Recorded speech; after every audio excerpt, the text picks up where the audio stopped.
വനം നിറഞ്ഞ താടകക്കരയിലെ ഒരു ചെറിയ നാടാണ് നിഷാദരാജ്യത്തിന്റെ ഭാഗമായിരുന്നത്. അതിടെ ജനിച്ചു വളർന്നതായിരുന്നു ഏകലവ്യൻ. പ്രബലമായ കാഴ്ചകളും ആഗ്രഹങ്ങളുമുള്ള യുവാവ്. എന്നാൽ അദ്ദേഹം രാജപുത്രനോ ആരാധനയുടെ കേന്ദ്രമോ ആയിരുന്നില്ല. സമൂഹം അവനെ താഴ്ന്ന ജനവിഭാഗത്തിൽപ്പെട്ടവനായി കണക്കാക്കിയിരുന്നു. പക്ഷേ അവന്റെ ഹൃദയത്തിൽ അടിഞ്ഞിട്ടിരുന്നതൊരു വലിയ സ്വപ്നം, വലിയ വില്ലാളിയാകണം എന്നത്. അവൻ കേട്ടിരുന്നു ഹസ്തിനാപുരത്തിൽ ഒരു മഹാഗുരു ഉണ്ടെന്ന്.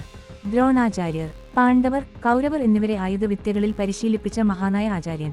ഏകലവ്യൻ യാത്ര ചെയ്തു, ഗുരുവിന്റെ കാൽപ്പാടുകളിൽ നമിക്കാനായി. എന്നാൽ ആ കാൽപ്പാടുകൾ അവന്റെ ജന്മത്തെ നോക്കി അവനെ തള്ളുകയായിരുന്നു. നിനക്ക് ഈ വിദ്യകൾ അർഹയില്ല, ദ്രോണർ പറഞ്ഞു. നീ രാജവംശത്തിൽ പെട്ടവനല്ല. ഏകലവ്യൻ തളർന്നില്ല. തടഞ്ഞുവെന്ന് വെച്ച വഴിക്ക് ഒരു പുതിയ വഴിയാണ് അവൻ കണ്ടെത്തിയത്. അവൻ മണ്ണുകൊണ്ട് ദ്രോണാചാര്യന്റെ ഒരു പ്രതിമ നിർമ്മിച്ചു. വനം അതിന്റെ പാഠശാലയായി മാറി. പക്ഷികളെയും മൃഗങ്ങളെയും ലക്ഷ്യമാക്കി അവൻ അമ്പുകൾ പഠിച്ചു. ഓരോ ദിവസം ശില്പത്തെ നമസ്കരിച്ച് തുടർച്ചയായ പരിശീലനം. നിശബ്ദമായി, ആരും അറിയാതെ, ആരെയും വെല്ലാനാകുന്ന വിധം. വർഷങ്ങൾ കടന്നു. ഒരു ദിവസം ഗുരു ദ്രോണനും പാണ്ഡവന്മാരും ആ വനത്തിലേക്ക് എത്തി. അവിടെ അവർ കണ്ടത് മൃഗങ്ങളെ അതീവ കൃത്യയോടെ വെടിവെക്കുന്ന ഒരു യുവാവ്. അർജുനിൽ പോലും ആ കഴിവില്ല. ദ്രോണർ അത്ഭുതപ്പെട്ടു. നിനക്ക് ഈ വിദ്യ ആരാണ് പഠിപ്പിച്ചത്? ഏകലവ്യൻ മാറിനിന്ന് കൈകൂപ്പി പറഞ്ഞു. നിങ്ങളാണ് ഗുരുദേവ. ഞാൻ നിങ്ങളുടെ ശില്പം സൃഷ്ടിച്ചു. അതിന്റെ മുന്നിൽ അഭ്യാസം നടത്തി. ദ്രോണർക്ക് മനംനൊന്തു. അതെ, ഈ യുവാവിൽ അത്രയും വലിയ കഴിവുണ്ട്. പക്ഷേ അർജുന് തന്നെ ഏറ്റവും വലിയ വില്ലാളിയാകണമെന്ന വാഗ്ദാനം നൽകിയാണ് ദ്രോണർ പഠിപ്പിച്ചത്. അദ്ദേഹം ചോദിച്ചു, നീ എന്റെ ശിഷ്യനാണെങ്കിൽ എനിക്കൊരു ഗുരുദക്ഷിണ വേണം.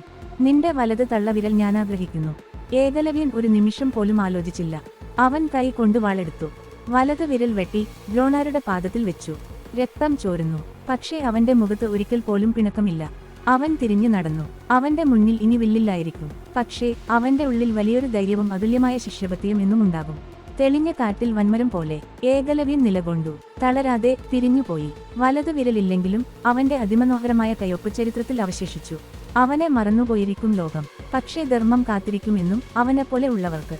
തന്നെ ഗ്രഹിക്കാൻ ആർക്കും സമയം എടുത്തില്ലെങ്കിലും ഏകലവ്യൻ മനസ്സിലാക്കി യഥാർത്ഥ ഗുരു ഇളക്കി വെച്ചാലും ആത്മാവിന്റെ ഗുരു ഒരിക്കലും വിടരില്ല.